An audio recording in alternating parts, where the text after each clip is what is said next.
Bismillahirrahmanirrahim. Rabbi shrah li sadri wa yassir li amri wahlul 'uqdatam min lisani yafqahu qawli. Rabbi yassir wa la tu'assir wa tammim bil khair. Ya Fattah wa bika nasta'in. Subhanaka la ilma lana illa ma 'allamtana innaka antal alimul hakim.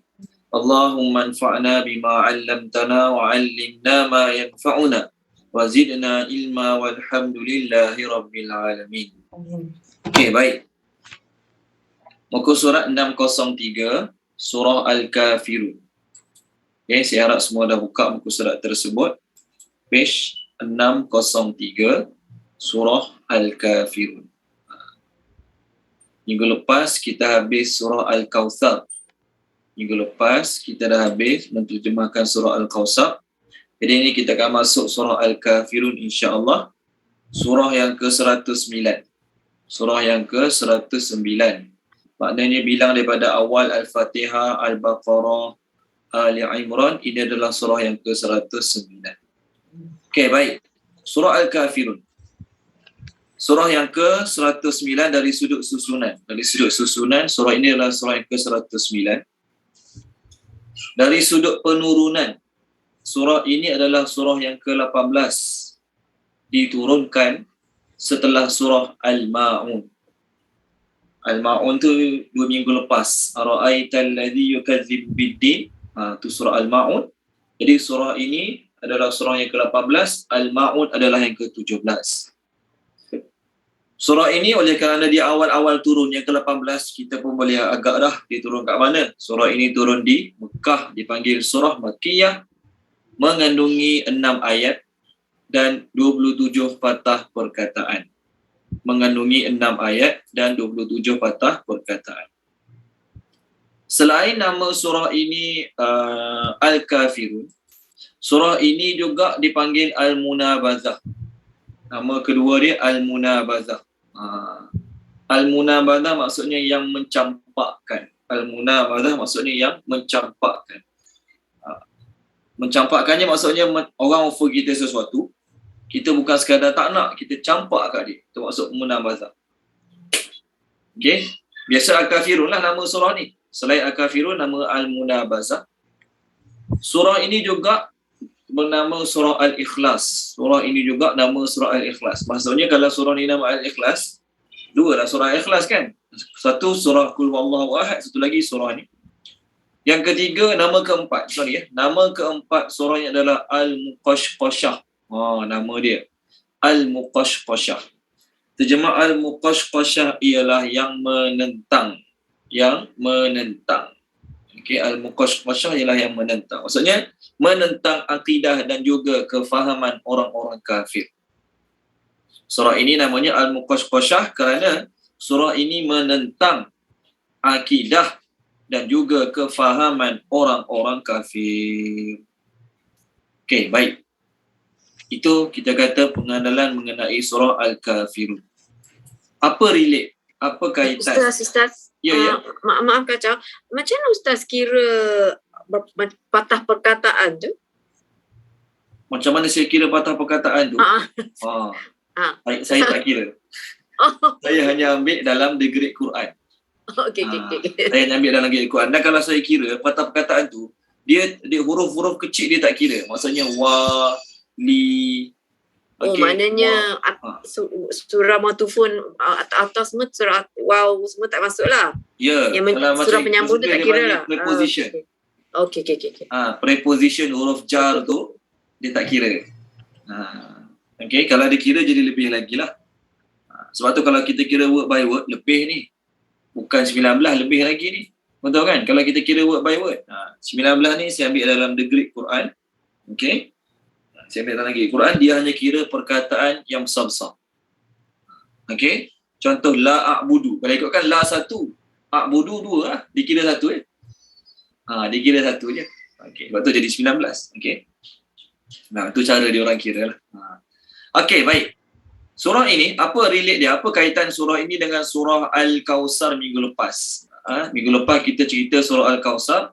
Jadi minggu ni kita cerita surah Al-Kafirun. Apa relate dia? Awas pada bulan Palestin yang akan membacakan surah Al-Hajj. Ya. Tolong mute-kan boleh? Sahabat-sahabat tolong mute-kan. Ada yang belum mute-kan, tolong mute-kan. Okey. Dalam surah Al-Kautsar minggu lepas, Allah Subhanahu Wa Taala suruh Nabi sallallahu alaihi wasallam, khususnya kita semua jugalah termasuk amnya, untuk buat ibadat pada Allah dengan penuh ikhlas.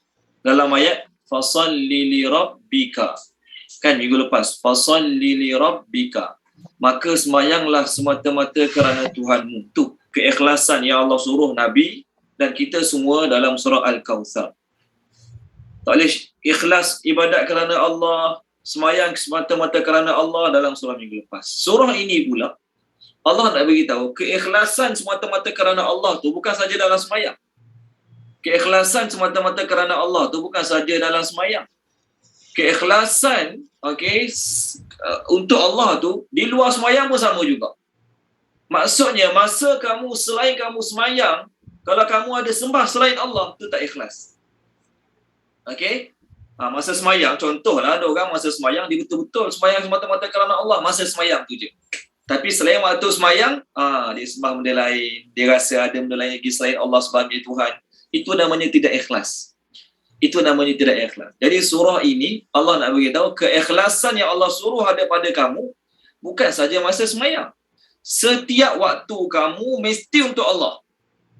Setiap waktu kamu mesti untuk Allah. Sebab kalau ada orang masa sembahyang, dia sembahyang. Masa sembahyang, dia sembahyang. Tapi dalam masa yang sama, selain waktu sembahyang, dia sembah selain Allah, maka orang tu tidak ada keikhlasan. Sebab tu dalam surah ni, Allah nak suruh Nabi dan kita semua buat perisytiharan yang jelas kepada orang kafir yang kita sama sekali sampai bila-bila tidak akan menyembah apa yang mereka sembah. Sampai bila-bila kita tidak akan menyembah apa yang mereka sembah. Jadi surah ni Allah Ta'ala nak beri tekanan pada orang kafir, nak menekankan pada orang kafir bahawasanya Allah sebut berulang kali dalam surah ni wala antum abiduna ma a'bud wala ana abidum ma abattum, nak beritahu kami tak akan terlibat walaupun satu saat dengan amalan-amalan penyembahan kamu yang kamu buat. Tak adalah kata tak sembahyang kami sembahyang. Yang kamu ramai-ramai sembah berhala, kami join sekali lah. Kami join sekali. Tak ada. Itu tak ada termasuk. Itu tidak termasuk dalam ajaran agama Islam. Baik. Setelah kita masuk munasabah surah, apa kandungan yang Allah cerita dalam surah ni? Ayat 1, ayat 2, Allah suruh Nabi SAW buat perisytiharan pada mereka bahawasanya aku tak akan setuju untuk menerima permintaan kamu untuk ajak aku sembah Tuhan kamu. Part kedua surah ni, iaitu ayat 3 dan ayat 4, Allah Ta'ala juga suruh Nabi SAW cakap pada mereka, kamu juga tidak akan terlibat untuk menyembah Tuhan aku. Walaupun kamu sekali-sekala sembah Allah, walaupun kamu kadang-kadang berdoa pada Allah, tapi semua itu Allah reject. Kerana yang Allah nak keikhlasan. Yang Allah nak adalah keikhlasan. Ayat ini, surah ini menyarankan kita agar buat sesuatu semata-mata kerana Allah, dan Allah Ta'ala letak satu garis pemisah yang jelas yang membezakan antara iman dan kufur. Orang beriman pada Allah bukan saja orang yang sembah Allah, tetapi langsung tidak terlibat dalam menyembah ataupun tunduk kepada sesuatu selain Allah Subhanahu wa Ta'ala. Manakala penutup surah ni Allah Ta'ala bagi kata putus pada orang kafir, iaitu lakum dinukum waliyadin. Tu kata putuslah. Bagi kamu agama kamu, bagi aku agama. Ini penutup dalam surah Al-Kafir. Nanti sekarang kita bincang sampai kat sini. Kita tak boleh jumpa orang kafir tu cakap lakum dinukum waliyadin. Jumpa orang kafir tu lakum dinukum waliyadin. Tak sesuai. Jumpa orang kafir tu lakum dinukum waliyadin. Tak sesuai cakap perkara tersebut. Kerana ayat ini turun, surah ini turun, nak suruh Nabi SAW jawab sesuatu kepada orang kafir. Baik. Surah ini, Nabi menurut riwayat Imam Muslim daripada Jabir radhiyallahu anhu bahawasanya Rasulullah SAW pernah baca surah ni dalam solat subuh. Solat subuh baca surah rakaat pertama Al-Kafirun, rakaat kedua Al-Ikhlas. Juga Rasulullah SAW pernah baca surah ini dalam solat sunat selepas tawaf. Jadi kita lepas tawaf, dia haji ke pergi umrah lepas tawaf, kita buat solat sunat lepas tawaf ada kan? Solat sunat lepas tawaf. Dia solat dalam solat sunat tu nak baca apa? Bacalah apa pun. Tak lepas Fatihah bacalah surah apa pun, dapat pahala. Tak baca surah langsung pun tak ada masalah, tak berdosa. Tapi nak dapat amalan pahala sunnah Nabi sallallahu alaihi wasallam lebih lagi, lepas rakaat pertama Al-Fatihah baca Kafirun, rakaat kedua lepas Al-Fatihah baca Al-Ikhlas. Nabi sallallahu alaihi wasallam baca surah ni dalam solat subuh, 2 surah Al-Kafirun dan Al-Ikhlas. Nabi baca surah ni selepas solat sunat tawaf. Nabi sallallahu alaihi wasallam baca juga solat ni dalam solat sunat sebelum subuh. Dalam solat sunat sebelum subuh. Okey. Nabi SAW jadi imam, Nabi tengok keadaan. Ada masa Nabi baca panjang, ada masa Nabi baca pendek. Jadi hadis-hadis yang kita sampai kita kongsikan malam ni ialah sekali-sekali Nabi SAW solat jadi imam, Nabi baca Al-Kafirun rakaat pertama, Al-Ikhlas rakaat yang kedua. Jadi kita jangan condemn apa ni imam baca pendek-pendek sangat. Tak. Benda tu juga termasuk di kalangan sunnah Nabi SAW. Setiap surah, imam baca pendek bagus. Imam baca pendek bagus. Nabi SAW sebut dalam sebuah hadis, saya lupa matan dia tapi maksudnya lebih kurang. Tanda faqih seseorang tu ialah, tanda faqih ataupun alim seseorang tu ialah, apa tanda faqih ni Nabi kata? Pendek solatnya, panjang khutbahnya. Pendek solatnya, panjang khutbahnya. Saya jadi imam, kejap je. Tapi masa bagi nasihat, panjang sikit. Tu tanda faqih. Sebab apa? Kita masa bagi nasihat, orang boleh duduk. Orang boleh keluar pergi toilet. Kalau ada air, boleh minum air. Betul kan? Kalau online lagi lah, boleh menyandar, boleh minum kopi, contoh. Masa bagi nasihat, orang tak berat. Tapi masa solat, kalau lama-lama, kalau yang belakang tu uzur, berdiri atas kursi dan sebagainya, susah. Jadi tanda faqihnya seseorang tu, maksudnya, faqih ni maksudnya faham ilmu agama, solat dia cepat. Bila jadi imam? Bila jadi imam, solat dia cepat. Dia masa semayang seorang-seorang, bantai lah nak baca surah panjang mana pun, semayang seorang-seorang. Ini nak cerita masa jadi imam. Dia tidak baca panjang-panjang kerana memikirkan keadaan makmum di belakang dia. Tak semua semangat macam dia dan tak semua kuat gagah lagi macam dia. Okey, baik. Itu kita kata kelebihan-kelebihan ataupun kita kata hadis-hadis yang berkaitan dengan Al-Kafirun. Dan juga surah ini, tuan-tuan dan puan-puan, sunat kita baca sebelum tidur. Sebelum kita tidur malam, setiap malam, sunat kita baca. Dalam sebuah hadis yang diriwayatkan oleh Imam At-Tabrani daripada Zaid bin Harisah, Nabi SAW bersabda, Nabi kata, "Iza awaita ila firashika," bila engkau nak pergi kat tilam kau, nak tidur malam lah, faqra, maka bacalah qul ya ayyuhal kafirun sampai habis. Fa innaha bara'atun minasyirk, kerana surah ini adalah pembebasan diri, perlepasan diri daripada syirik. Jadi setiap malam kena baca 3 kul ke 4 kul. Yang kata kena baca 3 kul pun betul, yang kena baca 4 kul pun betul. 3 kul untuk pelindung diri. Pelindung diri daripada gangguan jin syaitan tu 3 kul. Adapun yang satu ini, kul yang keempat ni, iaitu qul ya ayyuhal kafirun ini, adalah untuk pembebasan diri daripada syirik. Maksudnya satu orang dia baca surah ni saja satu. Malam sekarang sebelum tidur dia baca Kafirun saja pun tak ada masalah. Kerana memang datang riwayat Nabi SAW suruh baca Al-Kafirun sebelum tidur untuk pembebasan diri daripada syirik. Nak beritahu malam ni sebelum aku nak tidur, aku nak isytihar pada semua orang bahawasanya aku langsung tidak terlibat dengan syirik. Boleh? Okey, baik. Sebab-sebab surah diturunkan. Sebab-sebab surah ini diturunkan. Dipanggil sababun nuzul. Menurut Imam Tabrani dan juga Imam Ibnu Abi Hatim daripada Ibnu Abbas radhiyallahu anhu, orang kafir Quraisy telah guna berbagai-bagai cara untuk memberhentikan dakwah Nabi SAW. Mereka menggunakan berbagai cara untuk menghentikan dakwah Nabi SAW. Akhirnya setelah berbagai cara tak jadi, mereka pun offer kat Nabi. Apa offer mereka pada Nabi? Wahai Muhammad, macam ni lah, senang cerita. Tahun ni kami ramai-ramai ikut ajaran kamu, sembah Tuhan kamu. Tahun ni kami semua orang Mekah ramai-ramai bersetuju untuk ikut cara semayang kamu, sembah Tuhan kamu sahaja. Dan tahun depan, kamu pula beserta pengikut-pengikut kamu sama-sama menyembah Tuhan kami. Gini-gini. Tahun ni kami sembah Tuhan kamu. Tahun depan kamu sembah Tuhan kami. Lalu Allah turunkan surah ini dan ajar Nabi jawab pada mereka. Okey, baik. Sebelum tu, apa yang orang kafir buat pada Nabi Muhammad sallallahu alaihi wasallam untuk buat dakwah Nabi terhenti?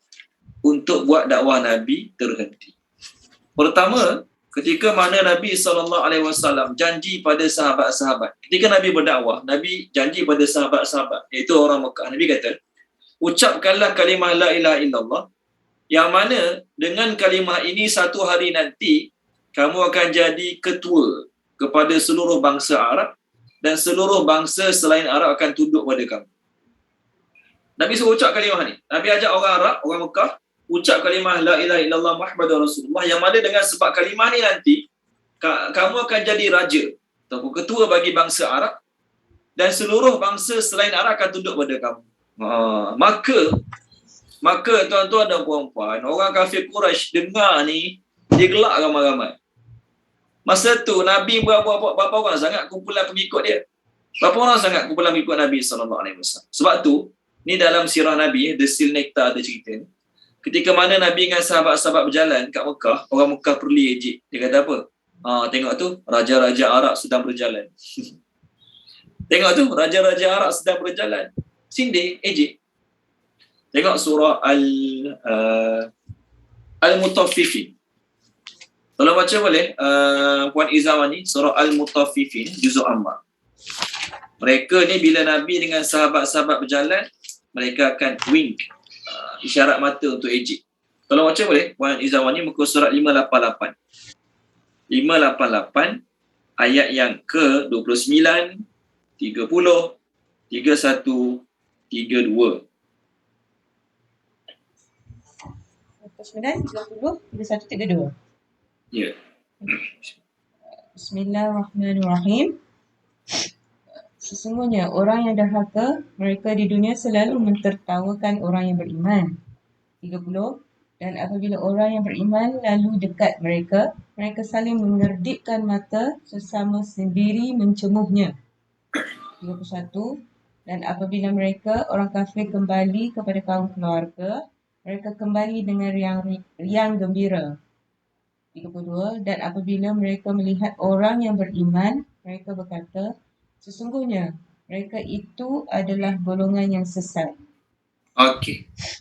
Tengok. Terima kasih Puan Izawani. Ini permulaan mereka, cara mereka untuk sekat dakwah Nabi SAW. Tak bagi Nabi teruskan dakwah, ejek dulu. Ni mula-mula ni ejek dulu.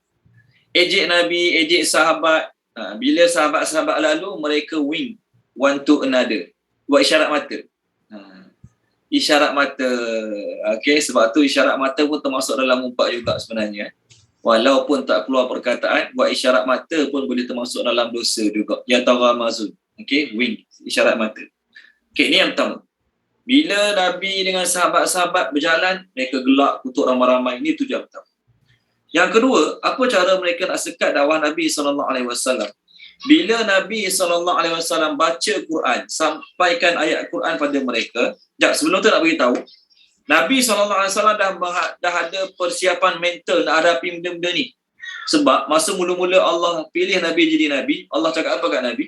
Tolong baca Puan ni boleh, muka surat 574 ayat 10. 574 ayat 10. Surah Al-Muzammil. Ayat ke-10 ya Ustaz. Ya. Bismillahirrahmanirrahim. Dan bersabarlah Muhammad terhadap apa yang mereka katakan dan tinggalkanlah mereka dengan cara yang baik. Ni mula-mula ni. Nabi baru dilantik menjadi Nabi. Allah Ta'ala cakap pada Nabi Muhammad SAW, wahai Muhammad, bersabarlah terhadap apa yang mereka akan katakan. Maknanya lepas ni, mereka akan kata macam-macam kat engkau. Dulu sebelum kau jadi Nabi, mereka katakan Nabi ni apa? Al-Amin, jujur, amanah, dipercayai. Muhammad, apa maksud Muhammad? Yang sangat-sangat terpuji. kebaikan dia, kejujuran dia, keikhlasan dia. Allah dah cakap awal kat Nabi ni. Tahun 1, 2, 3 Nabi berdakwah. Nabi tak ada masalah lagi. Maksud tak ada masalah lagi, Nabi SAW tak ditentang. Tahun pertama, kedua, ketiga Nabi SAW dakwah secara sembunyi-sembunyi. Nabi tak ditentang. Tapi hujung tahun ketiga Allah suruh Nabi dakwah secara terang-terangan. Masa tu startlah penentangan mereka pada Nabi SAW. Okey, jadi mula-mula mereka guna kata-kata sindir, perli, ejek nak suruh dakwah Nabi terhenti. Yang kedua, apa cara mereka buat? Bila Nabi sampaikan ayat Quran, mereka akan buat hiruk pikuk. Supaya suara dakwah Nabi tidak kedengaran. Hiruk pikuk tu, putih panggil apa tak tahu. Tengok muka surat 479. Tolong baca boleh tuan? 479 ayat 26. 479 ayat 26. Tolong baca tu. Putih panggil MIDST. MIDST. MIDST. 26 26 betul. Bismillahirrahmanirrahim. Dan orang-orang yang kafir berkata, janganlah kamu mendengar Al-Quran ini dan tentanglah dia dengan nyanyian-nyanyian dan jeritan-jeritan riuh rendah serta tepuk sorak supaya kamu berjaya mengganggu bacaan atau menenggelamkan suara pembacanya. Itu maksud hiruk pikuk tu. Buat bising-bising. Kat tempat orang ceramah, kita pergi buat konsert sebelah dia. Seolah-olah macam tu lah. Orang tu ceramah hari ni, kita buat jemput penyanyi-penyanyi hebat buat konsert sebelah ceramah. Tujuan dia apa? Supaya orang tak tertarik pada ceramah, orang ramai-ramai fokus pada lagu konsert yang kita buat tu. Ni cara mereka yang kedua nak sekat dakwah Nabi SAW. Yang ketiga, apa cara mereka nak suruh sekat dakwah Nabi SAW agar tidak tersebar ajaran Nabi SAW? Mereka memberikan tuduhan-tuduhan kesat pada Nabi. Apa dia tuduhan mereka bagi pada Nabi? Gila. Okey, gila. Mula-mula gila. Tengok gila dulu boleh ayat gila. Surah Al-A'raf, surah Al-A'raf. Okey. Tolong baca dia surah Al-A'raf. Siapa dia ya? Tolong baca surah Al-A'raf. Puan Maisarah Mokhtar, tolong baca boleh? Puan Maisarah. Surah Al-A'raf. Boleh Ustaz. Nombor berapa? Ayat berapa? Ajak saya cari muka surat. Sorry. Awalan mitafakar. Okey, muka surat 174 ayat 184. 174 ayat 184. 184. 184.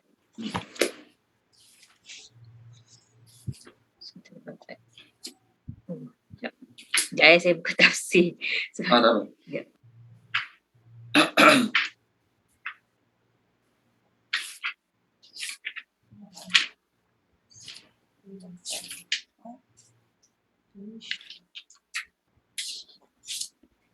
So ayat 184 tadi, patutkah mereka ingkar dan tidak mahu memikirkan dengan fikiran yang siuman bahawa sahabat mereka Muhammad tidak sekali-kali mengidap penyakit gila sebagaimana yang mereka tuduh itu. Bahkan ia hanyalah seorang pesuruh Allah yang memberi amaran yang jelas. Okey, Puan Maisarah, page 566. Ayat 51, boleh? Ayat berapa? 51. Surah apa tu? Al-Qalam. Al-Qalam, ayat 51, page 566.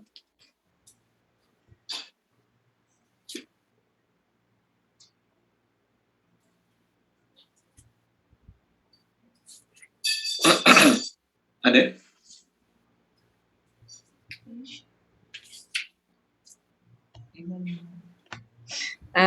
Al-Qalam surah ke berapa ya? Surah yang ke-52. 68. 68. Ayat yang ke second last. Ayat ke-51. Dan sesungguhnya orang-orang yang kafir itu hampir-hampir menggelincir dan menjatuhkanmu dengan pandangan mereka yang penuh dengan permusuhan dan kebencian. Semasa mereka mendengar Al-Quran sambil berkata, sebenarnya Muhammad itu sungguh-sungguh orang gila. Okey, gila. Pertama tuduh Nabi gila. Yang kedua, mereka tuduh Nabi SAW tukang sihir, penipu.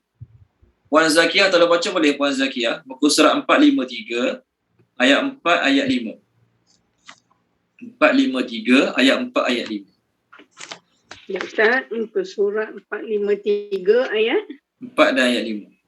4 dan 5. 453.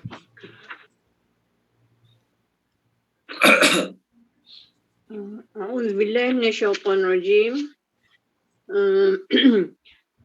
Dan mereka hairan kerana mereka didatangi seorang pemberi peringatan Rasul daripada kalangan mereka, dan orang-orang kafir berkata, orang ini adalah penyihir yang banyak berdusta. Apakah dia menjadikan Tuhan-Tuhan itu Tuhan yang satu sahaja? Sesungguhnya ini benar-benar sesuatu yang sangat menghairankan. Okey. Gila ada, tukang sihir ada, penipu ada. Tuan Haji Salahuddin. Boleh tolong baca Tuan Haji Salahuddin? Ada tak? Ada. Okey, muka surat 363. Okey, ayat 41 dan 42.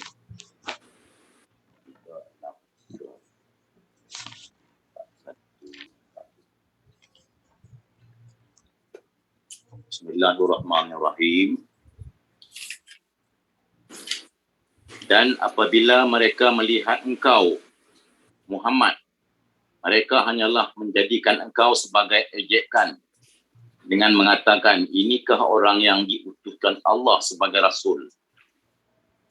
Sungguh, hampir saja dia menyesatkan kita dari sesembahan kita, seandainya kita tidak tetap bertahan menyembahnya, dan kelak mereka akan mengetahui pada saat mereka melihat azab siapa yang paling sesat jalannya. Terima kasih Tuan Haji Salahuddin.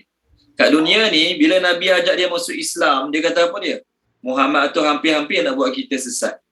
Mujurlah kita istiqamah menyembah Tuhan kita, tak terkesan dengan ajakan dia. Kalau tidak, kita mesti dah jadi sesat macam dia juga. Allah kata kat akhirat nanti, mu tahulah siapa sesat yang sebenarnya. Okey? Dua lagi tuduhan, mereka tuduh Nabi tukang syair. Mereka tuduh Nabi juga soothsayer, tukang tilik, tukang jampi serapah ni. Itu tuduhan-tuduhan yang mereka lontarkan pada Nabi SAW untuk menyekat dakwah Nabi SAW. Tapi Nabi tak hiraukan. Nabi tetap juga berdakwah sebagaimana Allah suruh Nabi berdakwah. Okey, baik. Ni yang kedua. Cara yang kedua. Pertama ejek sahabat-sahabat. Yang kedua, tuduh dengan Nabi. Lontarkan berbagai tuduhan pada Nabi SAW. Yang ketiga, apa cara mereka buat? Mereka setiap kali Nabi menyampaikan ayat Quran, mereka akan sampaikan cerita-cerita. Okey, saya lupa nama orang kafir Quraisy ini. Mereka hantar satu orang untuk pergi belajar cerita-cerita pahlawan-pahlawan Rom. Pergi belajar cerita-cerita pahlawan Parsi. Tujuannya apa dia? Untuk cerita tadi menandingi ayat Quran yang Nabi sampaikan. Bila Nabi sampaikan ayat Quran, orang akan terkesan. Jadi apa cara mereka buat? Mereka sampaikan cerita baru pula agar orang yang terkesan dengan cerita Quran tadi tak terkesan dengan cerita baru yang mereka bawa. Mereka juga sanggup, orang musyrikin ni mereka sanggup upah wanita-wanita penyanyi dan juga penari untuk membuat orang yang teragak-agak, mula-mula orang tu nak beriman dengan Nabi SAW.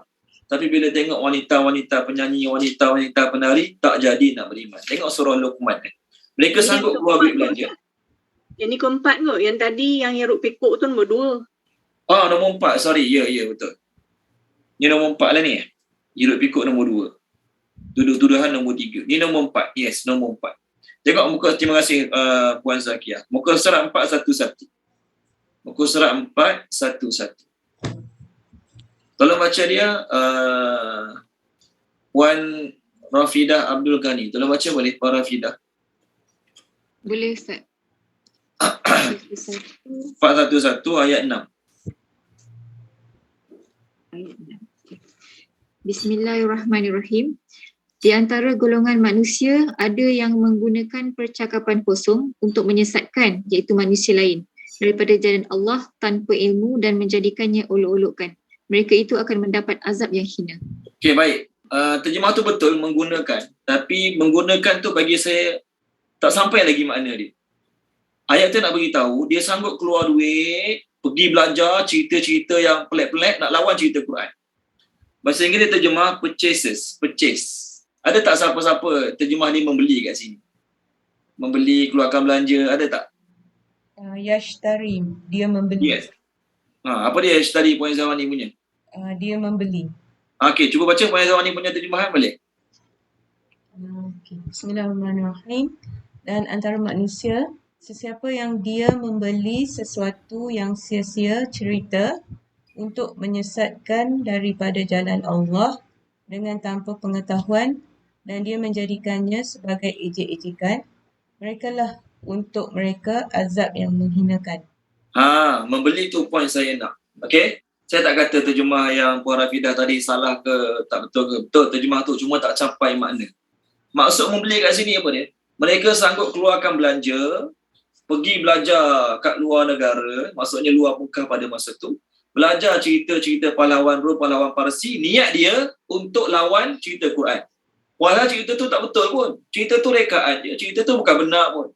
Tapi sanggup keluar belanja untuk bawa cerita baru yang boleh lawan cerita Quran. Tapi Nabi SAW masih tidak berhenti berdakwah, tetap teruskan berdakwah. Lalu, mereka mula menggunakan kekerasan demi kekerasan.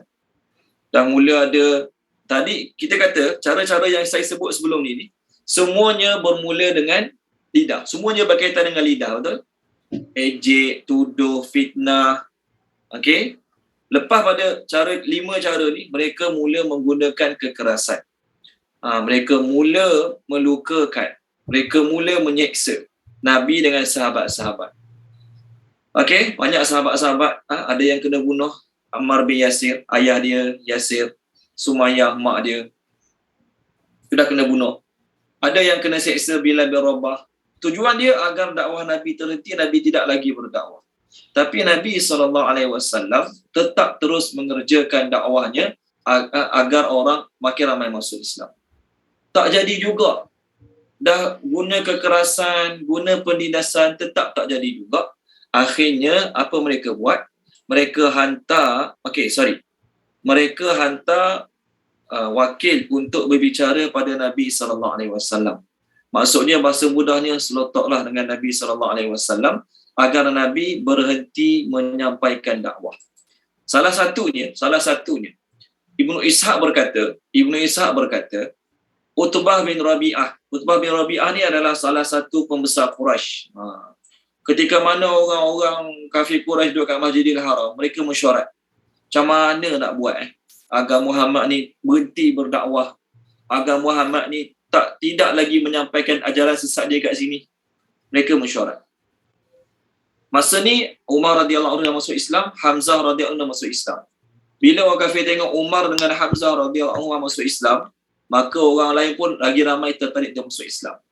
Maka mereka mesyuarat, Utbah bin Rabi'ah pun kata, tak apalah, biar saya jumpa Muhammad, biar saya cakap pada dia secara hati ke hati, agar dia boleh meninggalkan apa yang dia buat sekarang.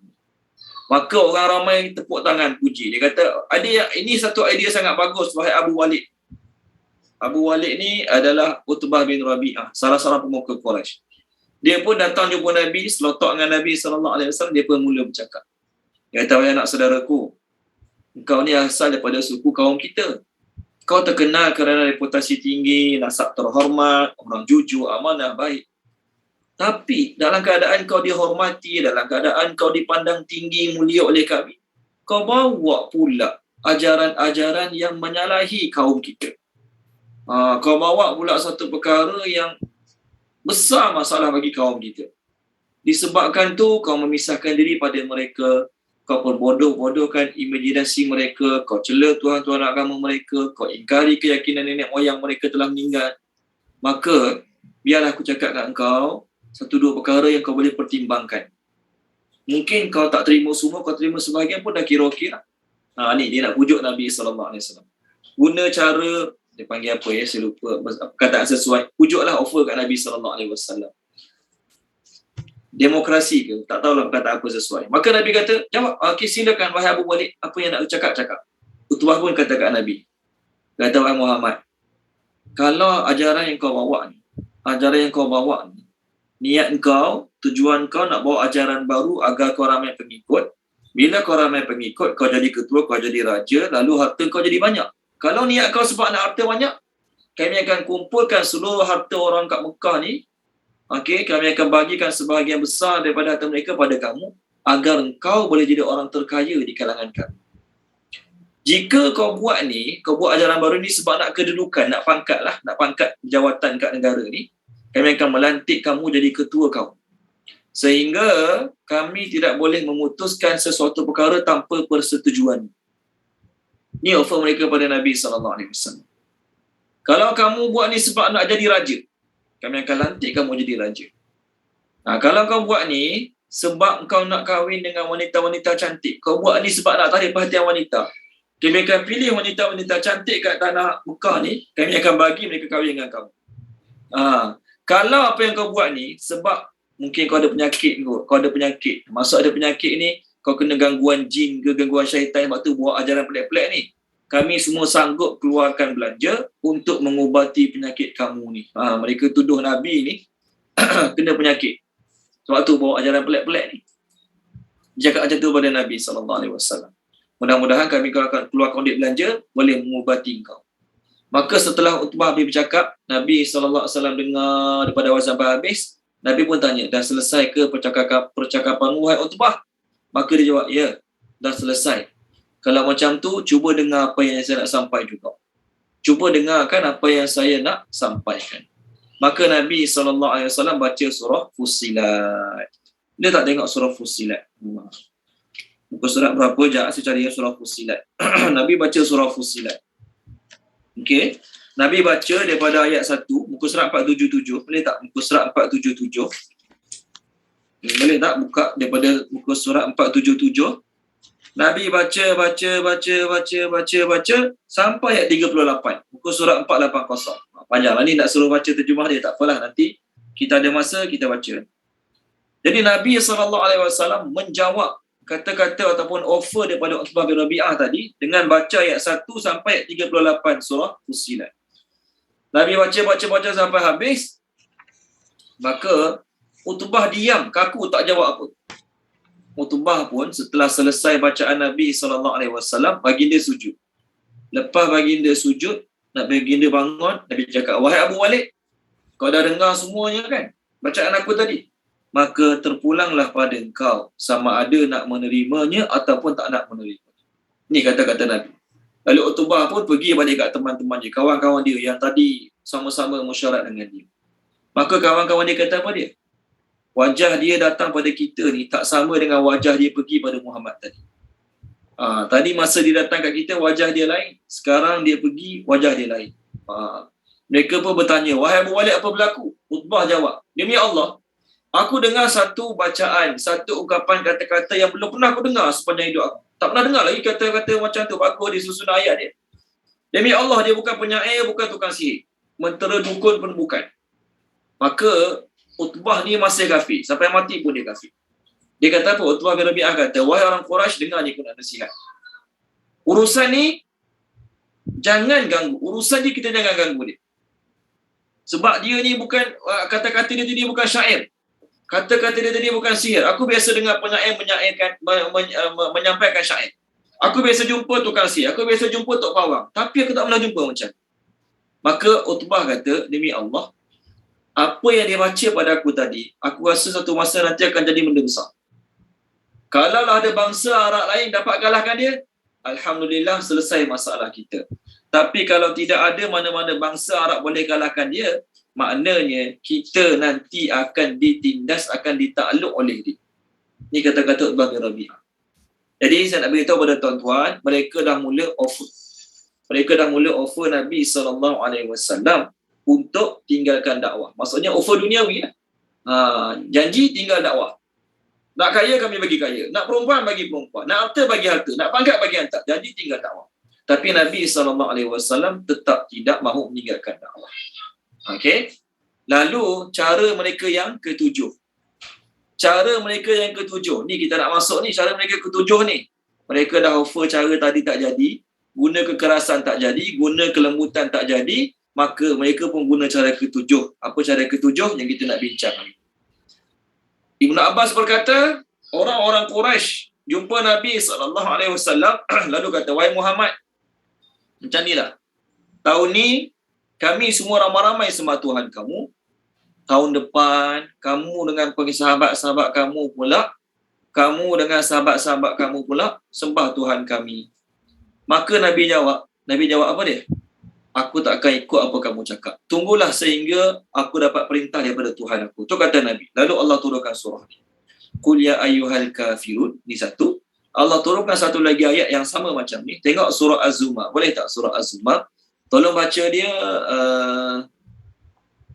Siapa ya? Puan Nur Hidayah Ahmad. Tolong baca boleh? Puan Nur Hidayah Ahmad. Surah Az-Zumar. Saya cari je. Surah Az-Zumar. Allah turunkan surah Kafirun. Satu lagi. Allah turunkan ayat pada orang kafir yang offer pelik ni pada Nabi. Muka surat 465. Boleh tak? 465 ayat 64.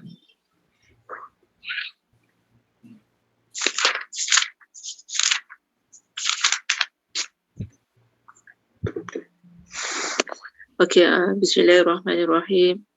64 Ustaz. Ya, 64. Betul. Katakanlah Muhammad, apakah kamu menyuruh aku menyembah selain Allah, wahai orang-orang yang bodoh? Allah turunkan Kafirun satu, ayat ni satu. Wahai orang-orang yang bodoh, adakah kau menyuruh aku menyembah selain Allah? Boleh kau suruh aku sembah selain Allah? Satu ayat lagi boleh puan? Tambah satu ayat lagi. Ayat 65 tu. Dan sesungguhnya telah diwahyukan kepadamu dan kepada nabi-nabi yang sebelummu, jika engkau menyekutukan Allah, nescaya akan terhapuslah amalanmu dan tentulah engkau termasuk dalam orang yang rugi. Okey. Kalaulah Nabi menyembah selain Allah, nescaya terbatallah semua amalan Nabi. Ayat ni nak beritahu bahawasanya setiap para Nabi Allah pelihara maksum daripada melakukan dosa dan juga syirik. Tetapi para Nabi ada, orang putih panggil capacity and capability untuk jadi syirik. Maksudnya Nabi dengan syirik, Nabi dengan dosa maksiat ni macam kucing dengan ikan jugalah. Kucing kan gila tengok ikan, kucing kan gila nak makan ikan. Cumanya Nabi ni dipelihara. Oleh kerana Nabi ni maksum, Nabi terpelihara pada dosa maksiat, Nabi terpelihara daripada syirik. Okey, baik. Jadi setelah 7 perkara, apa yang saya nak sampaikan? Lepas pada turun surah ni, apa orang musyrikin buat? Orang musyrikin puja Abu Talib. Abu Talib, boleh tak selotok dengan anak saudara kamu ni? Kami takut satu masa nanti orang Mekah mengamuk, kamu kena teruk, anak saudara kamu kena teruk. Maka Abu Talib pun selotok dengan Nabi. Ringkas cerita, Abu Talib pun selotok dengan Nabi SAW. Nabi bangun nangis, Nabi kata apa? Wahai bapa saudaraku, kalaulah mereka mampu letakkan matahari belah tangan kanan aku, bulan belah kiri aku tak akan berhenti buat apa aku buat sekarang. Terpulanglah pada kamu, wahai pak saudaraku, sama ada masih nak terus melindungi aku ataupun tak nak melindungi aku. Maka Abu Talib pun nangis sekali cakap pada Nabi, aku sentiasa akan melindungimu wahai anak saudara. Okey, baik. Jadi tuan-tuan dan puan-puan, ada tak ini mana-mana pendakwah Islam? Saya bukan nak cerita buruk orang, bukan. Ada tak mana-mana pendakwah Islam hari ini yang orang kafir guna berbagai cara agar dia berhenti berdakwah, sampai orang kafir offer kat dia, macam ni lah, I bagi you rumah besar, bagi you kereta besar, I bagi you isteri cantik, janji you tinggalkan you punya dakwah. Ada tak dapat offer macam tu? Tak ada. Kenapa tak ada? Kerana pendakwah-pendakwah yang ada hari ini, termasuklah saya sekalipun, tidak bersungguh-sungguh mendakwah orang kafir pada Islam, yang buat pemuka-pemuka kafir tak senang duduk.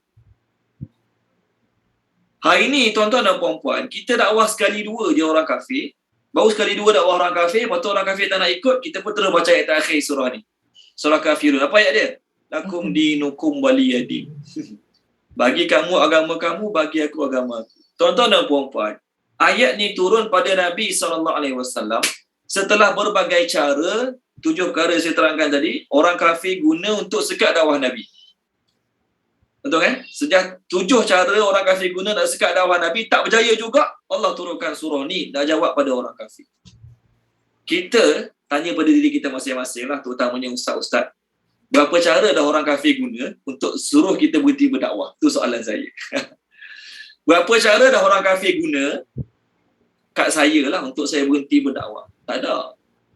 Sebab saya sama-sama kita je lah. Kita sama-sama kita, sama-sama Islam. Tak pernah lagi dakwah saya menyebabkan seminggu 3 orang masuk Islam, sebulan 2 orang masuk Islam. Tak ada lagi. Jadi orang kafir tak ada, bagi orang kafir saya ni bukan masalah bagi dia. Bagi orang kafir, saya bukan masalah bagi dia. Masalah bagi orang kafir lah pendakwah-pendakwah yang kata-kata dia, ajakan dia setiap minggu dah orang masuk Islam. Jadi orang kafir terpaksa guna cara untuk jatuhkan dia, fitnah dia, tuduh dia ada terlibat songlak duit lah contoh. Macam Dr. Zakir Naik, orang kafir tak senang dengan dia. Orang kafir tak senang kalau Dr. Zakir Naik kan. Orang tuduh macam-macam.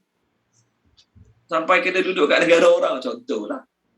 Tu maknanya dia dah sudah dia sungguh-sungguh berdakwah menyebabkan orang kafir tak senang duduk. Jadi kita ini banyak mana orang kafir tak senang dengan dakwah kita? Tak ada. Kenapa tak ada? Sebab kita tidak sungguh-sungguh berdakwah. Lepas pada tu bila orang tak nak terima ajaran kita, apa yang kita sampaikan kadang-kadang baru sekali dua, kita pun terus cakap pada orang kafir tu, lakum dinukum waliyadin. Ayat tu tak salah kerana ayat Quran. Tapi konsep salah. Ayat ni Allah suruh Nabi sampaikan pada mereka setelah Nabi berkali-kali, banyak kali dakwah mereka pun banyak kali cuba nak sekat dakwah Nabi, tak jadi juga sampai mereka terpaksa offer, tahun ni kami sembah Tuhan kamu, tahun depan kamu sembah Tuhan kami. Sampai macam tu sekali, barulah keluar ayat lakum dinukum waliyadin. Kita dakwah orang kafir tak pernah.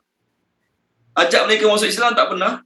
Terus kita hentam ayat tu pada mereka. Lakum dinukum waliyadin.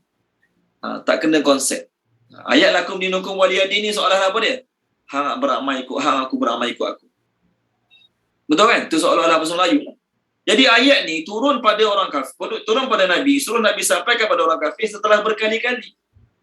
Kita dakwah orang kafir tak benar, terus cakap macam tu, lakum dinukum waliyadin. Dia punya tak kena dia macam mana tau?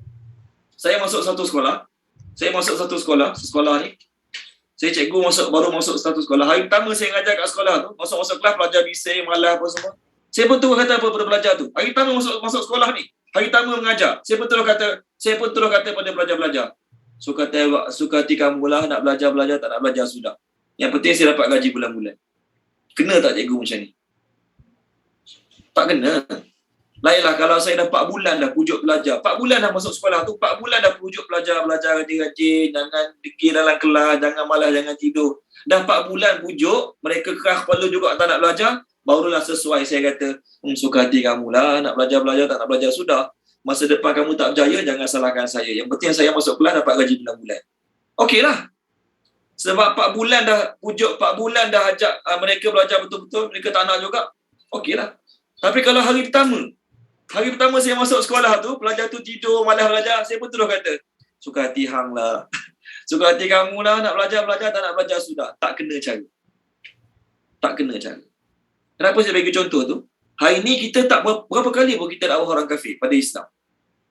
Berapa kali mereka tak suka dakwah kita. Berapa kali mereka cuba nak jatuhkan kita, nak burukkan kita supaya kita berhenti berdakwah. Tak ada pun. Itu tak ada maksudnya apa? Kita tak berdakwah langsung. Tu point dia. Tiba-tiba terus guna ayat ni pada orang kafir. Lakum dinukum waliyadin.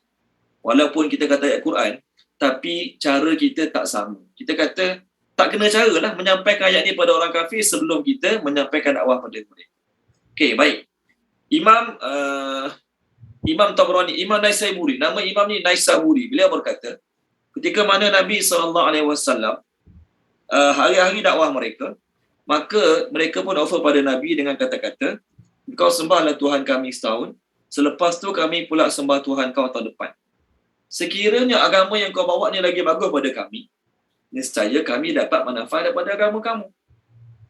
Tapi katakanlah agama kami lagi bagus pada agama kamu, nescaya kamu pun dapat manfaat daripada agama kami. Ni offer mereka pada Nabi SAW. Lalu Allah turunkan surah ni agar Nabi jawab pada mereka. Okey, baik. Masuk ayat 1 surah Al-Kafir. Bismillahirrahmanirrahim. Dengan nama Allah yang Maha Pemurah lagi Maha Penyayang. Kul, katakanlah. Okey, kul, katakanlah. Terjemah kul, katakanlah. Ya ayyuha, wahai.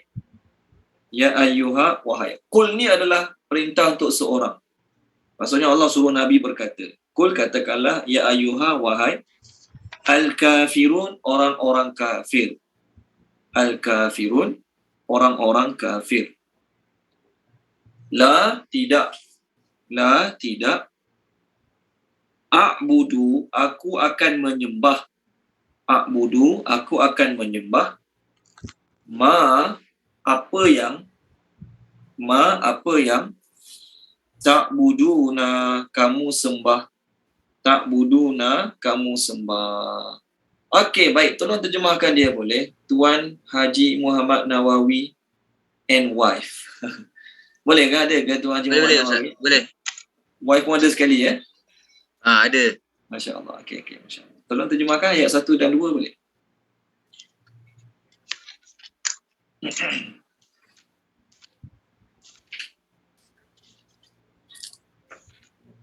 Bismillahirrahmanirrahim. Katakanlah Muhammad, wahai orang-orang kafir, aku tidak akan menyembah apa yang kamu sembah. Okey, baik. Allah suruh Nabi SAW ucap kata-kata ni pada orang kafir. Apa hikmah Allah Ta'ala suruh Nabi guna perkataan kul dulu? Jadi Nabi SAW pergi ke orang kafir. Nabi SAW tidaklah menghapuskan perkataan kul. Nabi pergi ke orang kafir, Nabi kata, ya ayyuhal kafirun. Nabi sebut juga kul pada orang kafir. Apa tujuan ni? Nak suruh orang kafir tahu, penyampaian ni bukan daripada aku. Apa aku nak sampaikan pada kamu ni bukan daripada ilham aku sendiri, mulut aku sendiri. Tak. Bila Nabi sebut kul sekali pada orang kafir, nak beritahu bahawasanya apa dia? Yang aku nak sampaikan pada kamu ni, Allah yang bagi wahyu pada aku. Allah yang turunkan wahyu pada aku untuk jawab macam ni pada offer kamu tadi. Itu tujuan ada kul tu. Okay, kalau Nabi sendiri, Nabi tak perlulah cakap kul pada orang kafir. Tapi Allah suruh Nabi cakap kul pada orang kafir, nak suruh orang kafir sedar bahawasanya kata-kata ini bukan lahir daripada mulut aku sendiri, ilham aku sendiri, idea aku sendiri, tak. Tapi datang daripada Allah Subhanahu wa Ta'ala. Katakanlah wahai orang-orang kafir. Katakanlah wahai orang-orang kafir. Baik, dalam Quran ada perkataan kafir, tuan-tuan dan puan-puan kita bincang luar tajuk sikit. Dalam Quran, dalam perkataan kafir dalam Quran ada dua lawan dia. Satu kafir yang lawan dia mukmin, satu lagi kafir lawan dia bersyukur. Nampak Jadi jangan kita bantai dalam Quran setiap perkataan kafir maknanya orang kafir lah tu. Tak semua. Saya ulang balik. Dalam Quran boleh tulis, saya lupa saya boleh tulis. Okey. Dalam Quran kafir ni ada dua dia punya lawan dia. Lawan kafir ada dua. Satu kafara, kafir. Okey, lawan dia adalah muslim ataupun mukmin. Islam lah. Okey, kafir lawan dia mukmin. Satu lagi kafara, kafir juga. Lawan dia syakara, bersyukur. Syakara, bersyukur. Boleh? Jadi maksud kafir yang pertama ni keluar pada agama Islam. Maksud kafara yang kedua ni dipanggil kufur nikmat. Lawan pada bersyukur.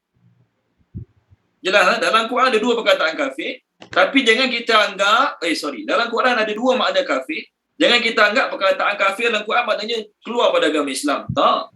Contoh, Nabi Sulaiman alaihi salam ada sebut perkataan kafara. Tapi makna kafara yang diucapkan oleh Nabi Sulaiman lawannya adalah bersyukur. Maksud kufur tu kufur nikmat. Boleh tak tengok surah An-Naml ayat yang ke-40?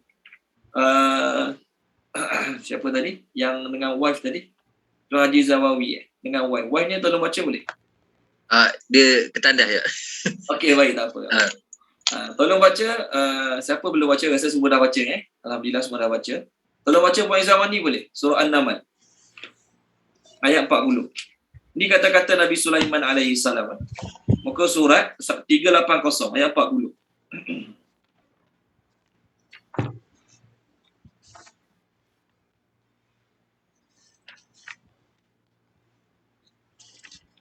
Ada Puan Zaman ni? Bismillahirrahmanirrahim.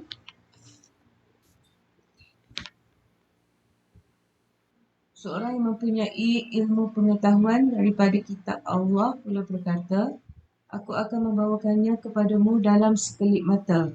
Setelah Sulaiman melihat singgasana itu terletak di sisinya, dia berkata, ini ialah daripada limpah kurniaan Tuhanku untuk mengujiku. Adakah aku bersyukur atau aku tidak mengenangkan nikmat pemberiannya?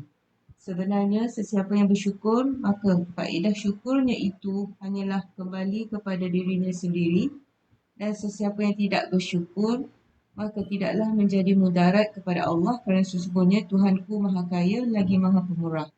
Okey. Terima kasih Puan Izamani. Dalam ayat tu ada dua perkataan kafarah. Tengok ayatnya boleh? Ayatnya Nabi Sulaiman kata, qala hadza min fadli rabbi liyabluwani aashkuru am akfur. Jadi Puan Izamani punya terjemah tadi, dua kali perkataan kafarah tu. Pertama, tidak mengenangkan nikmatnya. Kafarah yang kedua diterjemah tidak bersyukur. Jelas Saya harap tuan-tuan dan puan-puan jelas. Jadi ayatnya ada perkataan akfur. Aashkuru am akfur. Akfur tu terjemah dia apa dia? Tidak bersyukur, tidak mengenangkan nikmat Tuhannya. Adakah akfurnya masuk kafir keluar pada agama Islam? Tak. Perkataannya kafarah, kafir, tapi adakah masuk keluar pada agama Islam? Tak. Ini satu. Yang kedua, tolong baca boleh? Puan Nik tolong baca surah Al-Insan. Mungkin pagi tadi Imam subuh tempat kita baca surah ni. Tapi rasanya tak, sebab subuh lambat sekarang. Imam-imam banyak tak baca surah ni. Okey. Subuh lambat, tak payahlah baca sejadah dengan insan kan. Orang nak pergi kerja. Tengok muka surat 578. 578. Surah Al-Insan ayat 2 dan ayat 3. Tolong baca Puan Nik. Bismillahirrahmanirrahim. Sesungguhnya kami telah menciptakan manusia daripada setitis mani yang bercampur, yang kami mengujinya dengan perintah dan larangan. Kerana itu kami jadikan dia mendengar dan melihat. Ayat ketiga, sesungguhnya kami telah menunjukkan kepadanya jalan yang lurus, ada yang bersyukur dan ada pula yang kufur. Okey. Jadi lawan kufur, syukur ni lawan dia kufur. Betul kan? Jadi mana kufur ni keluar pada agama Islam ke? Tak. Lawan dia betul kata be grateful ataupun be ungrateful. Bukan disbelief. Nampak Maksa kufur kat sini ialah tidak bersyukur. Okey. Jadi kita dah bincang satu perkataan kafarah, lawan dia adalah bersyukur. Sekarang kita nak tengok ayat perkataan kafarah, maknanya kafir betul. Tuan tolong baca boleh tuan, surah Al-Kahfi. Surah Al-Kahfi, Allah Ta'ala cakap, muka surat 297. Ni kafir yang lawan dia mukmin. Kafir keluar pada agama Islam lah ni.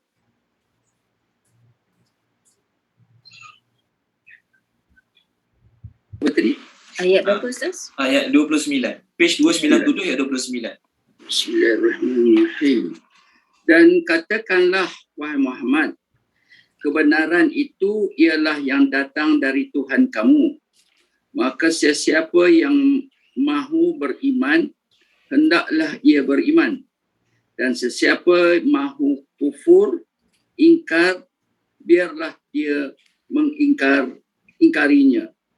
Kerana kami menyedia bagi orang-orang yang berlaku zalim itu api neraka yang meliputi mereka laksana kemah. Dan jika mereka meminta pertolongan kerana dahaga, mereka diberi pertolongan dengan air yang seperti tembaga cecair yang membakar muka. Amatlah buruknya minuman itu dan amatlah buruknya neraka sebagai tempat bersenang-senang. Okey, terima kasih tu. Jadi ayat tu ni, kafir tu makna dia apa? Keluar pada agama Islam kan? Ni tadi kafarah, tadi ungrateful. Tadi punya kafarah, yang Puan Izawani baca, yang Puan Nik baca, ungrateful. Sekarang punya kafarah maksudnya disbelief. Ni yang kafirnya. Apa tujuan saya terangkan ni? Nak beritahu, bukan semua perkataan kafarah dalam Quran makna kafir. Pas kasar sikit kafir lah tu. Kalau kafir lembut sikit dengan Kalau P kasar sikit, hang kafir. Contohlah.